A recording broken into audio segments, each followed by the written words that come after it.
We'll give people just a minute to come in and introduce themselves in the chat. We are glad you're here today for our October meeting of the Carolina Community Coalition. I'm going to apologize in advance. The basketball noise here in the gym is a little extra loud today, so we get some extra background. But I will be muted soon.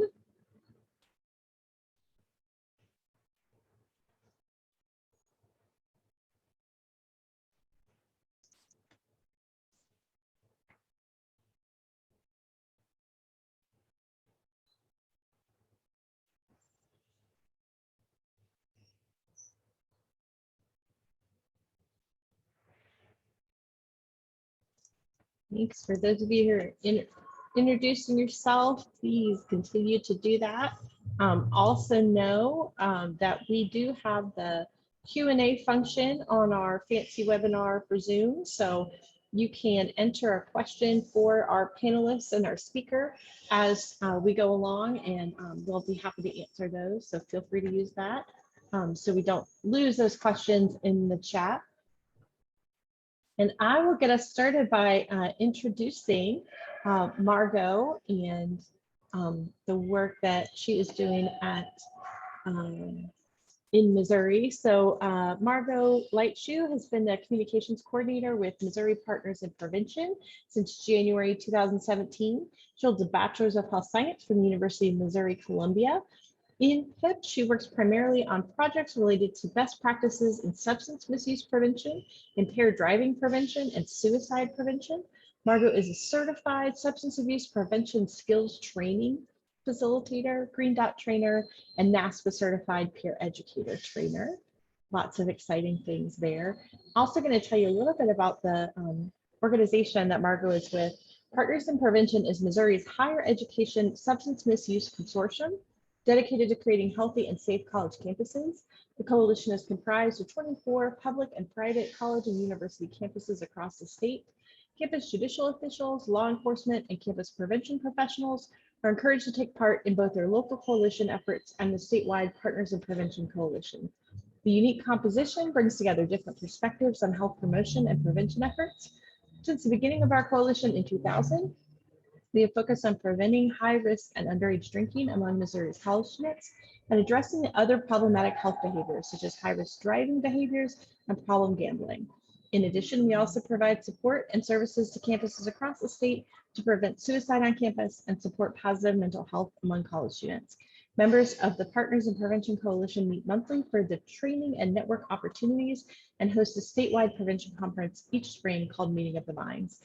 And I will share that they are definitely one of our models that we look to as we're building our statewide network in South Carolina. So Margo is going to share with us today about student wellness related to sense of belonging and retention. Thank you, Margo, for being here. Take it away. Great, thanks so much for that introduction, Amy. So hi all, welcome, thanks for joining. Like Amy said, I'm going to be talking about student wellness related to sense of belonging and retention. I'm the communications coordinator with PIP. Just quickly, some learning outcomes. We'll talk a little bit about the link between these things, a little bit of the background, and then we'll actually examine some substance use behaviors and mental health concerns among Missouri college students. So I'll talk a little bit more about a survey that we conduct in the state and the data that we collect. And we're really going to be looking at students who indicate that they have a high sense of belonging to campus versus students with a low or a lack of sense of belonging to campus, as well as those who had thoughts of transferring or just continuing their education. Again, kind of that relation to retention. I probably won't spend a ton of time on the next steps, but I do have those, but we will get right into it. Like Amy mentioned, we're a coalition of 24 colleges and universities in the state. We're completely grant funded, and we're really working to create healthy and safe college campuses, mostly focused around substance misuse prevention, interpersonal violence prevention, and mental health and suicide prevention as well. So just quickly, a little bit of background. Some 2020 data from the National Center for Education Statistics really notes that only about 60% of full-time undergraduate college students at four-year colleges and universities graduate within about 6 years. So I think we would think that maybe that would be a little bit higher. That number has actually gone down. It was closer to 64% back in 2014. And also thinking about maybe our two-year colleges as well, only about 34% of students at two-year colleges complete an associate's degree or some sort of certificate program within about 3 years.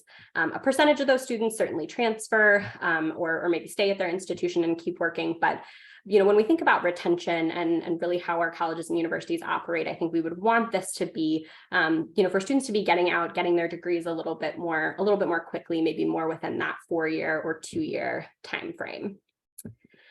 And literature really consistently suggests that there is an association between substance use, mental health concerns, and retention among college students.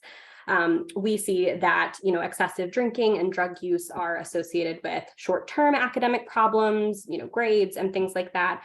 And excessive drinking, especially, and drug use can interfere with college degree completion. And we know that substance use and mental health concerns are very prevalent among the college population. And then one reason we're really looking at sense of belonging here too is that we know actually there's been a lot of research that sense of belonging and community connectedness are protective factors for violence prevention, for suicide prevention, for substance misuse prevention. We're seeing a lot of things sort of come of that, and we really want to look at that. And so that's part of why we're kind of looping that sense of belonging into the retention piece. So just briefly, a little bit about the survey that we conduct in the state. It's called the Missouri Assessment of College Health Behavior Survey, or the MACB. It is an annual online survey that we implement every spring, usually between January and March, at all of the 24 campuses in our coalition. We in 2022 had about 6,700 students in the sample, about an 18% response rate. We do a random sample on most of the campus populations that we work with. If they're small enough, sometimes we'll sample the whole campus, but that isn't typical. It is a pretty long survey. In total, it has a little over 200 questions. Not all students see all questions, of course, just sort of depending on what their behaviors are. But we do have a pretty robust demographics section. We ask questions about policy awareness and enforcement, alcohol, tobacco, cannabis, and other drug use, both prescription and illegal drug use, interpersonal violence, and then mental health, well-being, and suicidality. So we're going to focus mostly today on some of those demographic questions, and then substance use and mental health and suicide. So looking first kind of at the makeup, some of the demographic pieces of the students in the sample. We ask if students in the past 12 months have thought of transferring from their current institution, or if they have thought of discontinuing their education altogether. And we see about 25%, a quarter of Missouri college students say that they have thought of transferring. And about a fifth, 21%, say they've thought of, discontinuing their higher education, dropping out of higher ed altogether. So these are pretty significant numbers. And while we have seen the thought of transferring numbers stay pretty steady over the past couple of years, we've seen that thought of discontinuing education increase. It used to be about 15% back in 2016. And so we've seen that rise sort of steadily. I think we saw it go up a little bit more during the pandemic. And on the next slide, we'll look at some motivations for transferring and quitting. But I just think this is important to note that, we're not talking about 5% of the population. We're looking at, about a fifth to a quarter of students who are actively potentially thinking of changing the way they're engaging in higher education. So when we ask students, what reasons contributed to you thinking of transferring or quitting, it is a check all that apply question, but almost half, 48% of students say that it's their own mental health concerns that are contributing to them thinking of leaving. So when we look at the data later, we do see that students who are thinking of transferring and discontinuing education do typically also report higher instances of mental health concerns and things like that. About 38% of students say they're just having difficulties keeping up with academics. About 35% say lack of friends, loneliness, homesickness, so a little bit of that sense of belonging piece. Not having enough money to pay for school, again, not feeling like they belong on campus, about 25% of students, lack of entertainment and things to do in town. About 20% say other, So we have an open text for that. It's comprised of a lot of different things. I can share those if anyone's interested, but just for time, I'll move past them. But interestingly, too, we only see about 2.7% of students who say that their own alcohol or drug use is a contributing factor. But when we look at the data a little bit later, we do see that these students do typically have higher substance use rates. So it may not be rising to kind of the forefront of the reason that they're thinking that they're needing to leave their institution, but we know that it can play into things like, again, difficulties keeping up with academics and things like that. So moving into the sense of belonging piece, we ask students, do you feel it, agree with this statement? I feel a sense of belonging to the campus community. About 65% fall into this, strong sense of belonging. They agree or strongly agree. And just about 12% fall into, lacking that sense of belonging. They are disagreeing or strongly disagreeing. Almost a quarter kind of fall into this neutral, neither agree or disagree. For the purposes of this presentation, we're really going to look at this strongly agree, have a sense of belonging group versus those who strongly disagree and disagree.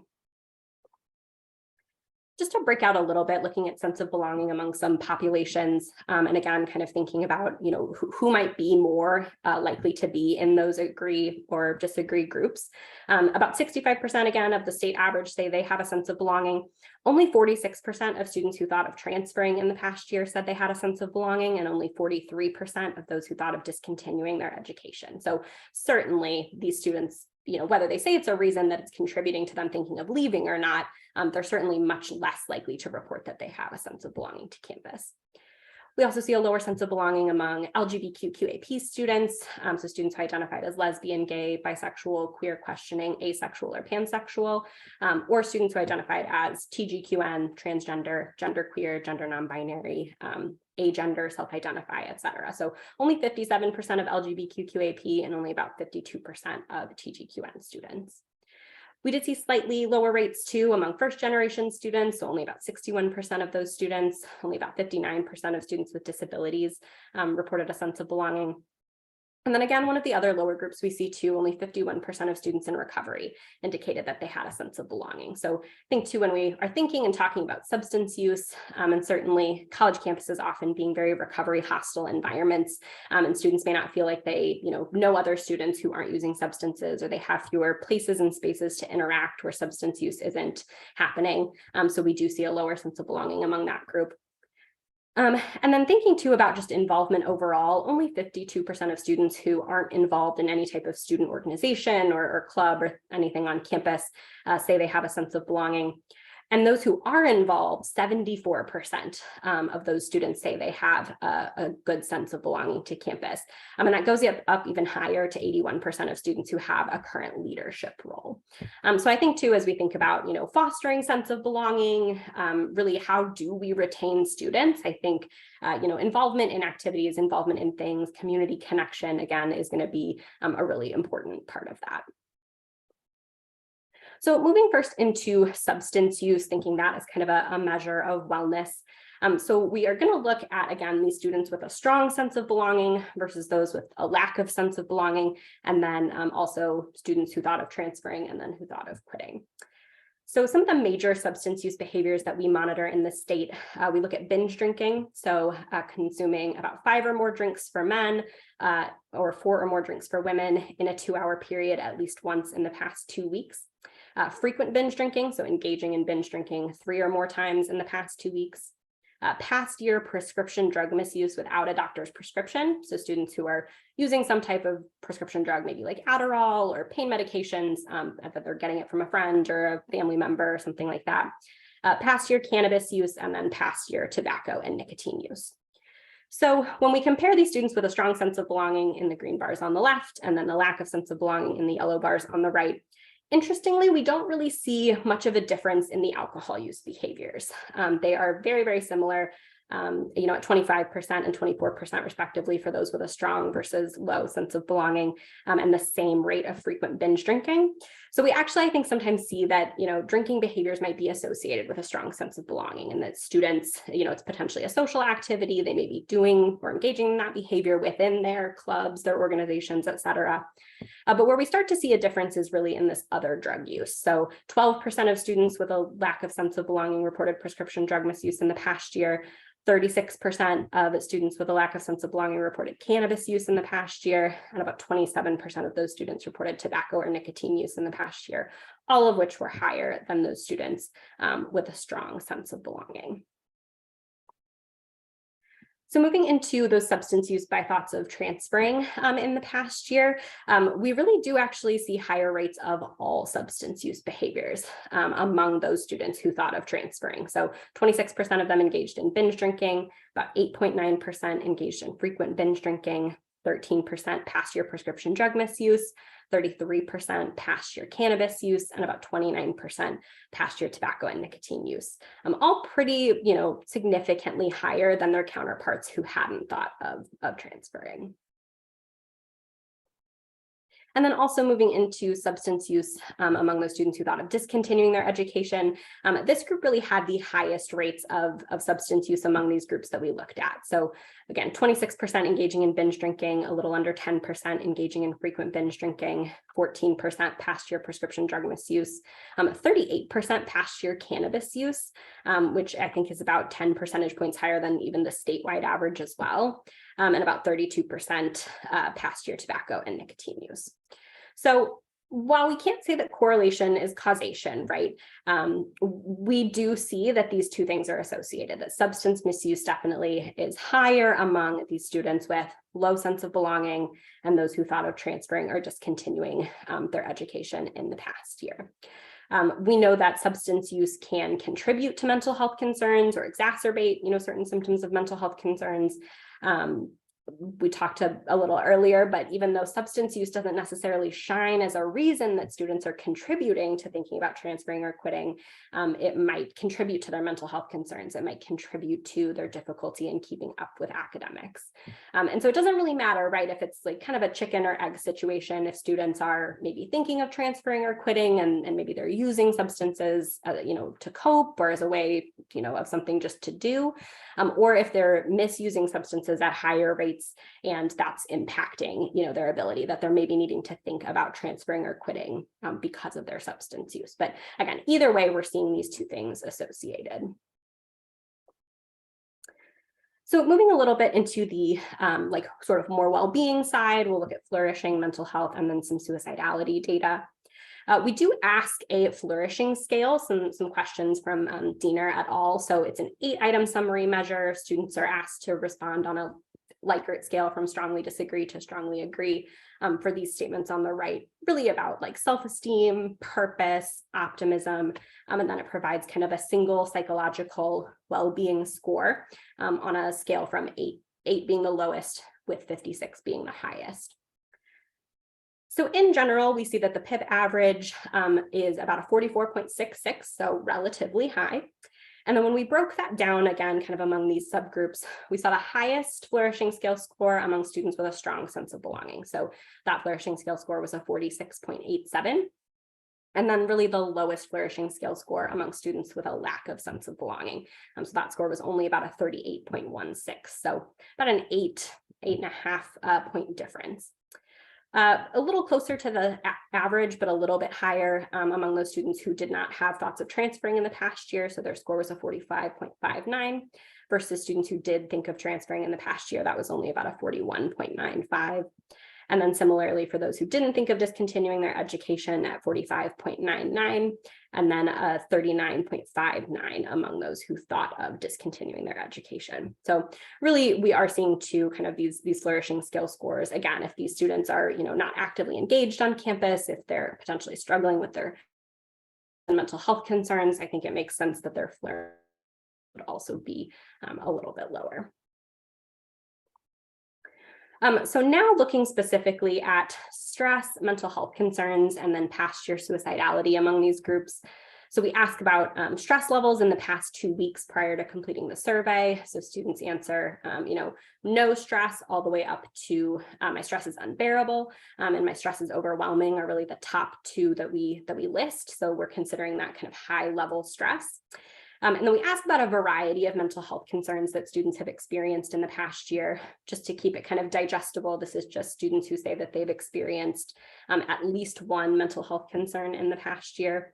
And then we ask about thoughts of suicide in the past year as well. So again, among those students with a strong sense of belonging in these green bars on the top, and then students with a low sense of belonging in the yellow bars on the bottom, we see much higher rates of high level stress. About 42% of students with a low sense of belonging saying that they had high stress in the past 2 weeks. 87% had experienced at least one mental health concern in the past year, compared to only about 77% of students with a strong sense of belonging. And almost half, about 45%, say that they had thoughts of suicide in the past year, compared to only about a fifth of students with strong sense of belonging. So again, we are certainly seeing much higher rates of mental health concerns and high level stress and suicide among students with a lower sense of belonging. And then this trend holds very similar for students who thought of transferring in the past year. So 40% of them had high level stress, compared to only 30% of students who didn't think of transferring. 87% of students who thought of transferring had a mental health concern in the past year, and about 36% had thought of suicide in the past year. And then once again, we're really seeing these students who thought of discontinuing their education, experiencing these concerns at really the highest rates. So 44% had high level stress in the past 2 weeks, 9 out of 10 had a mental health concern in the past year, and 46% had thought of suicide in the past year. So again, too, correlation, not causation, but we also saw that these students had pretty high substance misuse rates as well. A lot of those students were indicating that their mental health concerns might be a contributing factor. And I think when we kind of pull out this data and look at that, we see that match up exactly.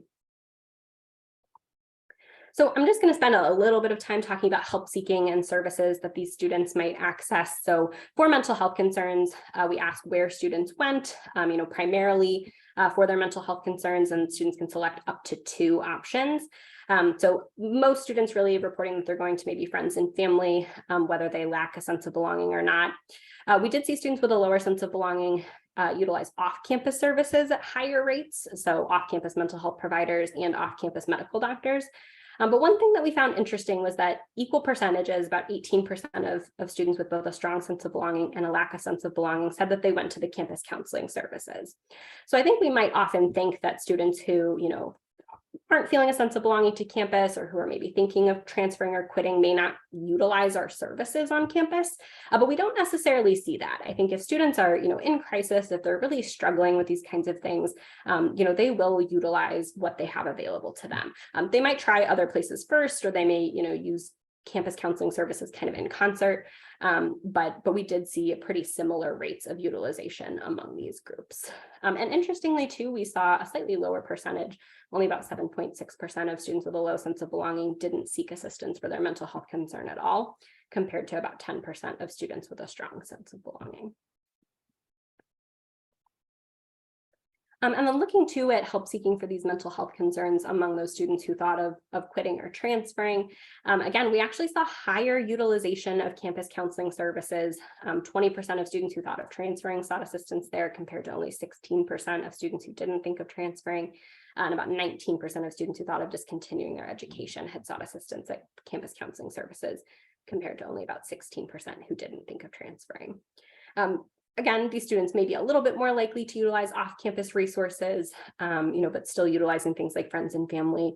But we did see a little bit of a higher percentage of not seeking assistance among those who thought of transferring or discontinuing their education in the past year. And then just looking overall at students who sought assistance in general for suicidal thoughts, so not necessarily where, but just in general if they did.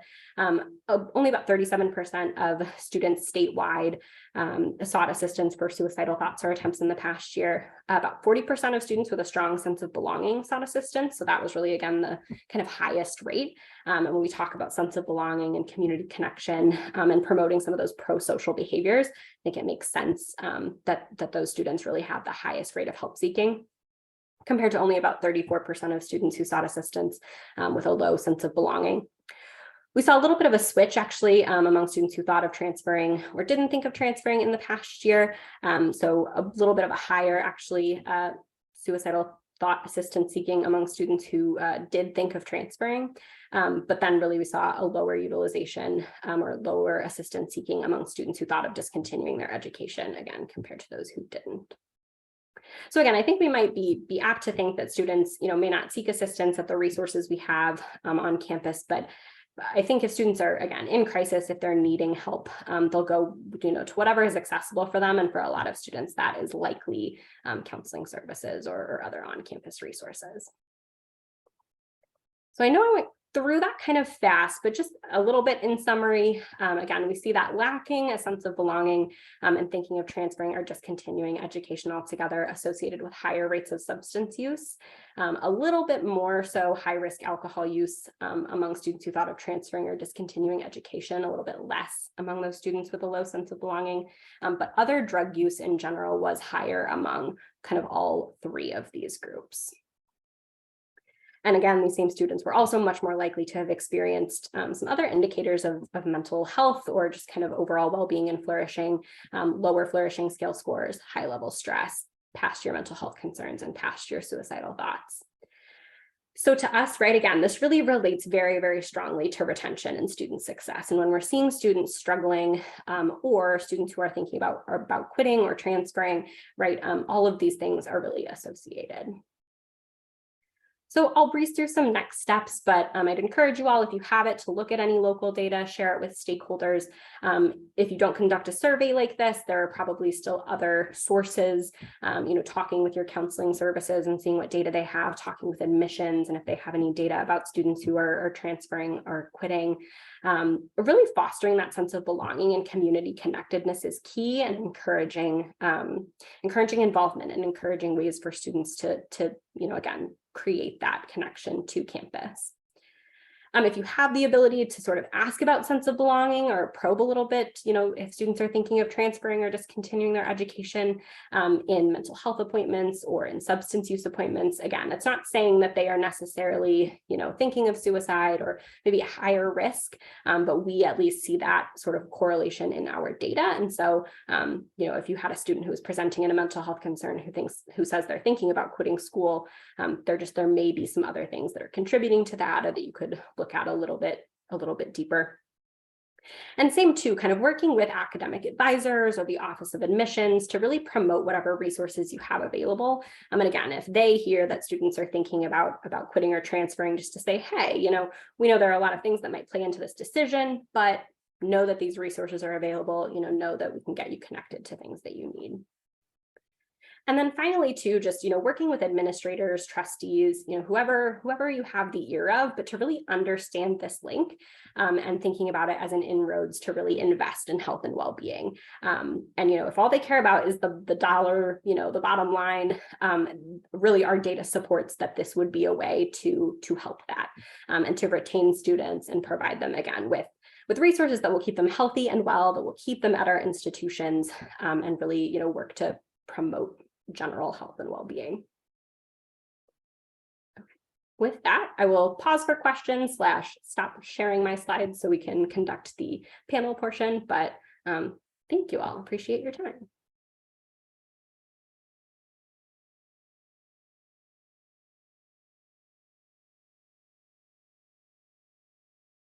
There we go. Helps to unmute. Wonderful, Margo. Thank you so much for all of that information. That was a lot of data to throw at us all, but it's so interesting to me, at least, and I think it's really, really helpful. So first, I want to start by saying thank you for that, and thank you for asking these questions and sharing this data with us, because I think you're right.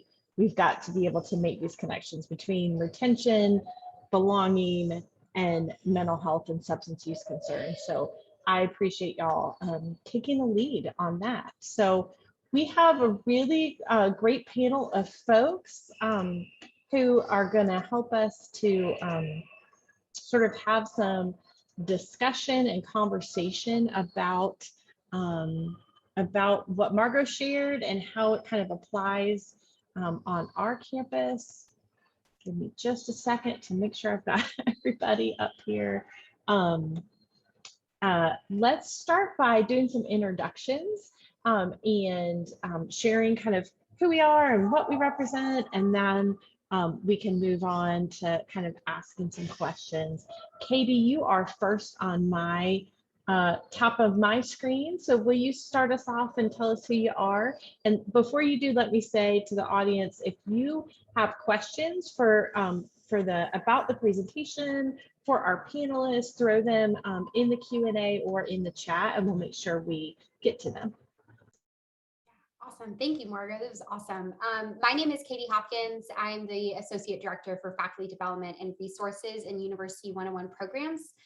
So this was really cool to listen to, and like coming from the lens of our first year students in our first year seminar, and understanding sense of belonging is exactly what we sort of promote. And we know that that's the #1 indicator as to student success and whether they come back. So this was right in line. So I had a lot of thoughts as you were talking to about supporting our instructors is kind of the lens I come from. So how can I help instructors feel prepared and ready to support their students when they come to them? So that was kind of where I was coming from with this too. Andrew, you are next. Will you introduce yourself? And sure. Good afternoon, Margo. Great presentation. Thank you very much. So I'm here as a representative from the Graduate Students Association, and my background is not in mental health. I'm a political science PhD student, but the topic is very interesting to me. And when we do get to the Q&A, I have written a few things down here, so if you could come back to me, I'd appreciate it. great, thank you. And Emily, your turn. All right, my turn. I'm Emily Mathias, and I am the coalition coordinator, and I work for Sape. And I'm very, very excited to have Margo here. I'm so glad we're able to make this happen. This topic is very exciting for me. Great. Well, Andrew, you said you had some questions. Do you want to kick us off?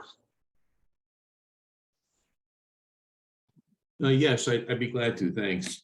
So a few of these questions, Margo, have to do with the design of your survey and your coalition. You mentioned early on in the presentation that it's a number of schools throughout the state of Missouri, and you also noted that you have now. I guess let me ask them as they occurred to me and as I jotted them down. It may not be in the proper sequence, but are the surveys the same survey that are offered in all of the various college operations, all the different campuses throughout the state? They're the same survey?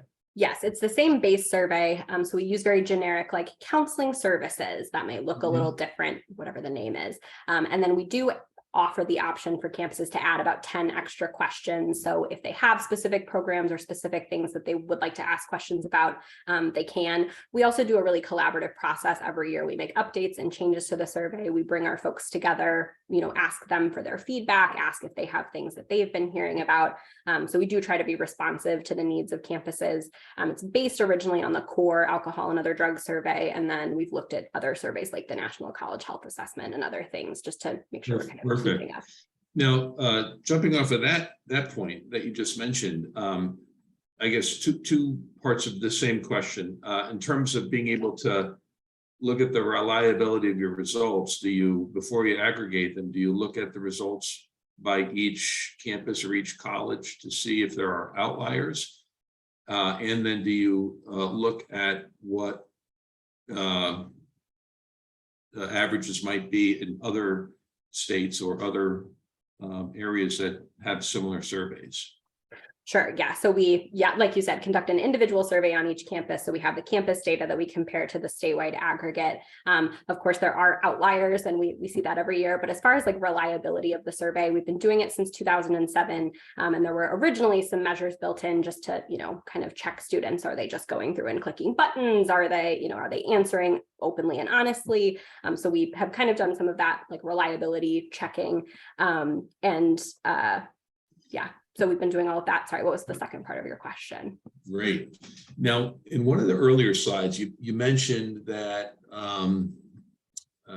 the retention rates, when you're talking about transferring and discontinuancy, they had been on the rise. So I kind of got the sense that you had some panel work going on where you're looking at things over time. Do you kind of fluctuate your presentation depending on the audience, but do you have certain slides that show your trends? So the folks back home in Missouri that are concerned about this, they can kind of start to pinpoint where the areas are that are kind of in the highest rate of increase or decline, depending on what the case may be. Yeah, so every year, so we conduct the survey from about January to March, and then we have results back to the campuses usually by early June. And so we host one of our annual or monthly coalition meetings every June about the statewide results. We never share individual campus data, so they see their data compared to the statewide average, but we don't kind of clue them into what's happening elsewhere. And we do a lot more like trend data and tracking over time and looking at the statewide average. Mm-hmm.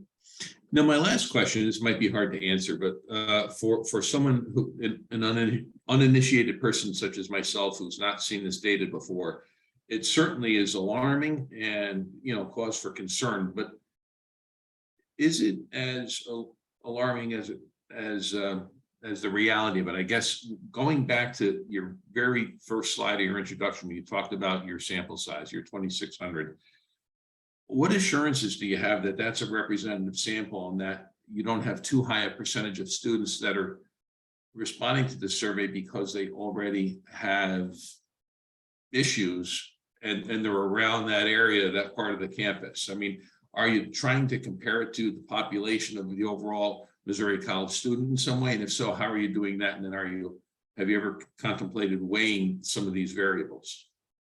Yeah, so we work with the campuses directly to get the random sample of the campus population. Certainly there is still potential, response bias by the students who see something that, when we say it's a health and well-being survey, they say, ooh, I'm really into health and well-being, that's my major, I want to take the survey. But we do definitely I'm actually not on our research team. I know a lot about our data, but I don't do the data analysis. But I know they have done things where they weigh it. We typically check with the campuses. I think the only metric we can gain directly from them is gender, unfortunately. And so really we try to do kind of a makeup of, gender identities on campus and try to match that as closely as we can, but we don't pull too many other demographics from there. I think they typically work with like the census and get the survey sample after campus census every spring. So yep, certainly it's not a perfect system, and we know there's always, response bias and other things, but they do try to look pretty closely, and we've weighed it and looked at some of those metrics a little more. Right. And even if there was some issue, at least if you're being consistent with your surveys, the trend lines still obviously are meaningful regardless of what those numbers might say. And lastly, just kind of on a non-empirical, non-data side, if we, and I don't know if we are, but if we here in South Carolina are kind of tracking behind you in terms of our experience in this, and the folks on this call that are in this realm would know better than I, obviously, what piece of advice could you give us in terms of things to look out for? If you could kind of synthesize this into just one or two points, what should we be on the lookout for? A little tough, but I think really one thing I guess I would caution against is kind of like chasing trends. Those are things we hear about often, that like, oh, we heard about this scary new drug and we think everyone's doing it. Often, not usually the case when we've kind of added things into our survey, bath salts, 10 years ago, and like nobody was actually using them, or at least the college student population wasn't. So I think like listening to your students, taking that always though with a grain of salt, that they may think they are hearing about things, but really the data will support that most students are engaging, are healthy and safe. There is a percentage that might be misusing substances, et cetera, but to kind of not go chasing those things or finding ways to test it a little bit, kind of before like throwing your whole weight behind something without having that data. And then, the second piece, just gathering data as much as possible. We encourage all of our campuses to really utilize, we're like research to practice. We don't necessarily publish papers or, use this data. We work with some researchers occasionally, but our work is really to take this information and give it to the campuses to improve their programming and prevention efforts. So it's for them to just know what's going on, and then really being responsive to the needs of their students. Well, thank you very much. I'm sorry for occupying so much of your time, but thank you so much for your answers. Thank you, Andrew. I appreciate the questions. It's like having the research-minded folks on the call, right? That's part of what we're doing here, is thinking about the big picture when we're applying it. Margo, I know I'm sure Katie and Emily have questions too. I know one of the questions we had is like, did you see differences in types of school, right? So I imagine like sense of belonging might look different on a large campus versus a small one, or a commuter campus versus a more residential experience. So did you see any differences in any of that? Yeah, I didn't necessarily pull this specific data like campus by campus, but generally, yes. Yeah, we know there are some of our campuses, typically more commuter and non-residential, who have a lower sense of belonging among their students. Over all of them, we saw it dip during COVID. It's a little bit back up for some of them now, but certainly, I don't know, it kind of ranges to like small versus large. Some of the small ones have pretty good high sense of belonging because it's such a close-knit community, but on larger institutions, there's potentially more ways for students to get involved, more opportunities for them to kind of find where they fit. So yeah, it depends pretty widely, and like all 24 really, they're all different, they're all a little bit the same, and yeah, there's not necessarily like there are some common threads that are looking at that, but it really does depend. Thanks for that. I know we have some folks on the call from a couple different campuses around the state, so we try to be conscientious that not everybody is USC. Katie or Emily, what questions do you have? And folks, if you have questions, feel free to throw them in the chat. I know we've got some of the folks from our mental health and care team staff on the call, so feel free to throw those in the chat. Take it away, Katie. Yeah, I had a question about, I was really interested in the slide that talked about the different help-seeking populations. So when students were reaching out for help, like friends and family, on campus, off campus, I was curious if like faculty and staff has ever been a category in your survey in the past there. Yes, it is. I didn't include all of them just for brevity. Sorry, let me pull up a different document, but we list, so yeah, we list friends and family, campus counseling services, off-campus medical doctor, off-campus mental health provider, religious or spiritual advisor, campus health center, hospital or emergency room, inpatient psychiatric facility, or other. So I guess we don't list, we have another question, sorry, that I did not share, about like, who do you feel like you can go to on campus when you have personal concerns, or and we do list faculty and staff there, but yeah, sorry, we don't list that for our mental health concern question. No, that makes sense. And then as I was reviewing it, I was sort of like, well, is this maybe because these are the professionals, right? So maybe that's what they're trained in, so it makes sense that we would ask. But again, I'm kind of wearing that lens of University 101 instructors, and one of the common concerns is just that like they do become that person for our students, where it's like, maybe I don't know anyone else, so I go to my instructor. And even though we're helpful in like referring to the right resources, getting back to that like compassion fatigue that instructors face, and whether or not at least they're reaching out to someone, so whether it should be their instructor. So that's what I was kind of just interested in hearing, how that kind of plays out in your survey. Yeah, that was exactly our rationale, and I think why we don't list them there is we wouldn't want students maybe to, see that on a survey and go, oh, I could go to my faculty with my mental health concern. Right. So yeah, I think that's part of why we don't list them there, but we do have that other. So maybe if they did go there, they could still report that to us, but yeah, just for like cleaning the survey data, we don't offer it as a that makes sense. option. Thanks. All right, so my question is that on one of your slides, it was about asking students what they thought impacted their reason for transferring or those types of things. And as you mentioned, very few students want to comment or what have you on their own substance use impacting. But in the survey was a question asked about the impact of other student substance use. And I was kind of curious how that number compared to students themselves using impacted their belonging. Yeah, so we do include others alcohol or drug use, which is at 2.6%. And so my own was 2.7 and others was about 2.6. So not really a major difference. We do ask some questions in our alcohol section though about like, have you been impacted by someone else's substance use? Have you had to take care of a friend who drank too much? Have you been harassed by someone who'd been drinking? So even though those aren't necessarily related to the retention piece, we do still see like the effects of others drinking on students. Again, didn't pull that for this presentation, but we do have some of those in the survey. Cool. And then my other one, because I'm also researcher minded, was the data disaggregated between like first year on campus and like last year on campus. And because I know sometimes once you get through the transfers, the people who are closer to degree completion are less likely to like, you know, like that factors in versus a first year who might be like, oh, this wasn't the right school for me after one semester, I'll transfer. I and didn't how pull that Yeah, I didn't pull the transfer data. I did pull the sense of belonging, though I just didn't include it. But we saw a lower sense of belonging among juniors and seniors, certainly than our first and second year students.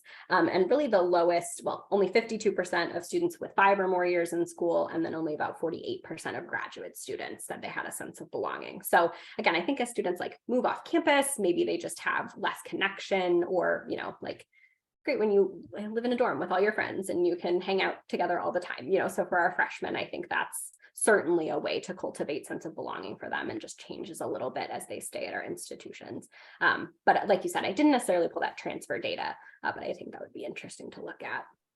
Yeah, because I'm also a graduate student, and so I'm sure Andrew can sympathize with this, is that graduate students aren't often on campus except for necessity reasons. And so I'm not surprised that graduate student numbers would be in the sense of belonging because we don't get the memos that a lot of undergrads get. We get a lot. Amy gets a lot of emails, but we don't always get the inclusive emails about activities and such. So that's very interesting to hear. Thank you. Yeah, I think that's one of the interesting things, Emily, about the graduate student experience. It's different from the undergrads because I think if you look at how we treat graduate students, we really approach belonging as belonging to your department or to your program, and for that academic kind of connection. And there's much less of the social or the community building thing. And it's almost like we do the opposite with freshmen, right? We focus so much on the community building and the social, sometimes with less emphasis on, hey, also you're here to like study and learn things. So it's, you know, our messaging are so different. It's really interesting. Katie, did you have something? yeah, that just reminded me, it kind of reiterates what you're talking about, but so we're doing a project on, so we have a small cohort of full-time PhD students who are also teaching University 101. So we've been kind of just interviewing them to see what their experience is like. And yeah, it's like where like sense of belonging to what and like what community. So you're right. I think our like undergraduate first year students, it's like belong to Carolina, like this is your community. And then I wonder too, when you shared the data about the upperclassmen, if you're seeing like even a decrease in there, is it like they're connecting with like their world, right? So it's less of like, yeah, I'm a Carolina student, but like I'm in this like major and I'm in this research opportunity, similar to our grad students, because that was totally echoed in my interviews with the PhD students too. They were like, I pretty much developed my sense of belonging with the institution as a like vehicle to like find myself in my research. And then once I got there, I was like, I'm good. Like I'll get back to it when I need it. But I guess it's good they know it's there. So let's talk a little bit about what we do with this, right? Because much like what they're doing in Missouri, part of what we're trying to do is think about how do we apply this on our campus? How does this impact kind of the work that we do, and knowing that so if our students who are considering transferring or leaving the university might have a lower sense of belonging, but also greater incidence of mental health concerns, what do we do with that information? Margo, I know you touched on some really great recommendations. I always love every time somebody talks about screening, because that's my answer to everything is do a screen U for all these populations to help us find the students who are struggling, because that's the easy 5 or 10 minute intervention that we can do. But what are y'all's thoughts about what do we do with this information now? How do we, where can we have an impact?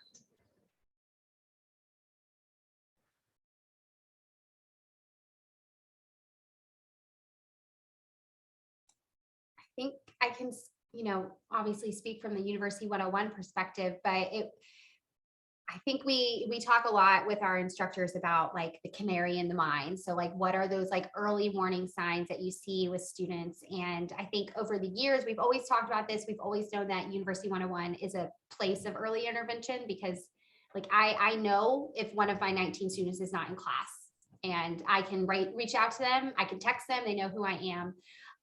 But even the increase in just the last few years, and even with COVID, it's like an encouragement to like, the minute you see a concern, approach it. Like, don't wait and be like, oh, like maybe, they slipped in or whatever, like I'll follow up later. Or if it becomes a bigger issue, like I think I've seen it's more important to just go ahead and say something. And of course it's coming from a place of care, which is always really helpful. But yeah, so I think it's those like any opportunity to just get to know students, and then reaching out really quickly. And worst case scenario, they're okay and they just overslept, and then they know that you notice, or they're able to say, thanks for reaching out. I actually am not doing well. This is how I could be supported.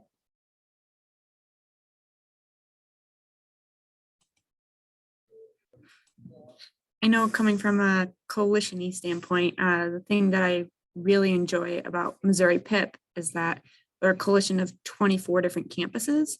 So they really get an outside perspective from each of their participants. And a lot of what we're dealing with is still from this like state flagship mentality. And if there were a way to, write up something that would be appropriate for the variety of schools that are in South Carolina, maybe getting that outside perspective of tips and tricks that we're not using or considering, and likewise sharing it that way. So I'm next to-do list item.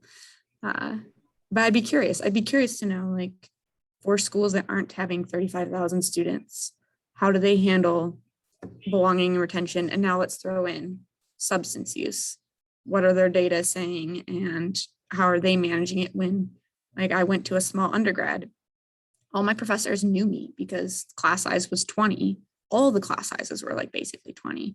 So in that campus, you can't really disappear. People know, it's like you can keep tabs on people, but with 35,000 students, there's lecture halls where the professor doesn't know, the TA knows, maybe. So having smaller data sets in that sense might actually be really beneficial to us. Yeah, I think the intervention looks different too, I think, so USC has some really streamlined processes so that the U101 instructor or any faculty can share, red flag a student who they're concerned about to Student Success Center, who can then follow up. So we've developed processes because we have at a large institution where I think some smaller, we might be able to learn from places where they're doing some more hands-on,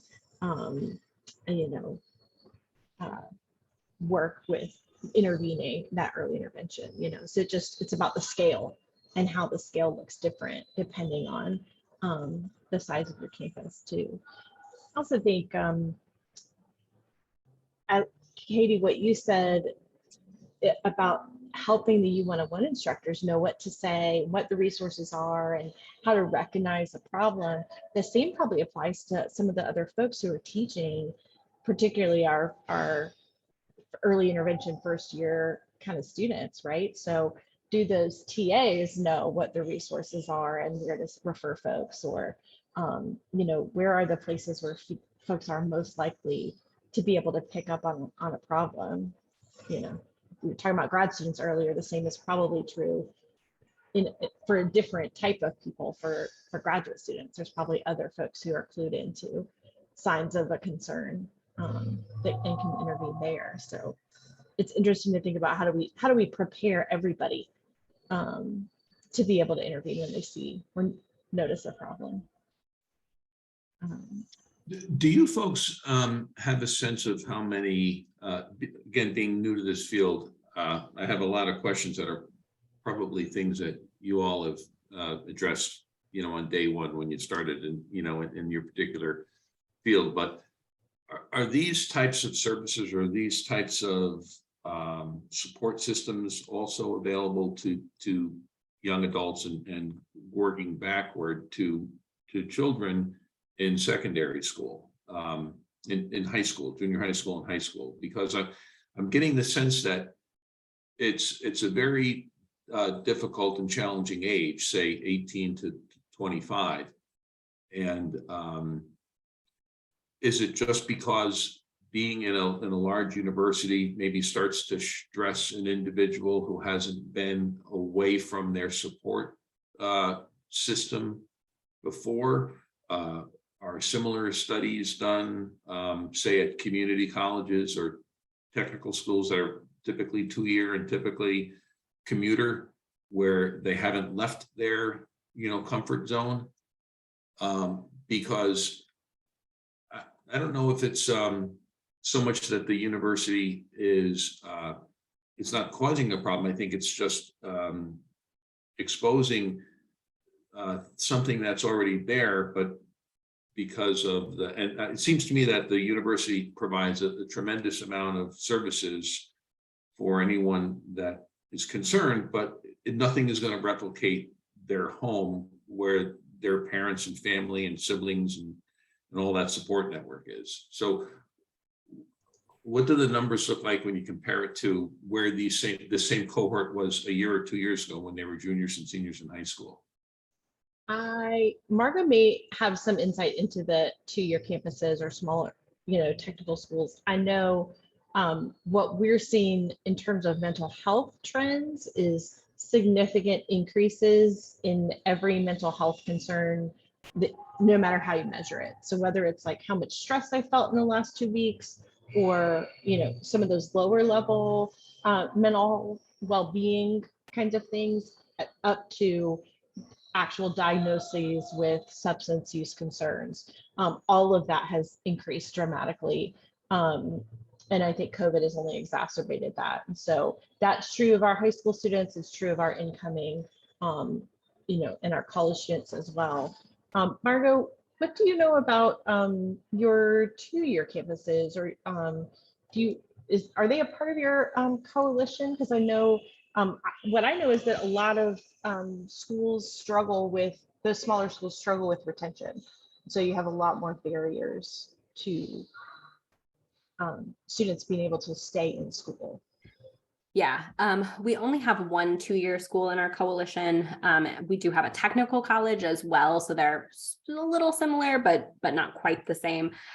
Yeah, they do definitely struggle with retention, just since most students might only be there to get some credits and then are looking to leave. The sense of belonging piece looks a little different, and most of them are commuter, still living at home, but they do still have at least one, I think, residence hall on campus. So yeah, they've just kind of struggled to really engage students. Most of them, again, they're only on campus during the day for maybe their classes, a short period of time. I think their sense of belonging is a little lower than the statewide average, but we have other campuses that are a little more residential that it looks similar to. So I think they are still trying to work as hard as they can to get that up and really meet the needs of students, but it's definitely a challenge. And I think it is probably a different population as well, so they are 2-year students are more likely they work more hours, they're more likely to be first generation, to go to college, they're more likely to have some other structural barriers in place that may make that college degree a little harder of a hill to climb. So that's definitely part of it. I want to be cognizant of time because it is 4:59. I want to say thank you to Margo and to Katie and Emily and Andrew for being here and for having this discussion because I think it's so important. I hope we've given you all some ideas of things that we can start working on or thinking about in our own areas. And I hope you will join us in November, a month from now, where we will be talking about the college prescription drug study, and we'll have Emily Baker from Ohio State here to talk to us a little bit about how that data breaks down and our South Carolina specific data from that study. So come back in a month. And thank you all for being here. Have a good weekend. Bye, thank you.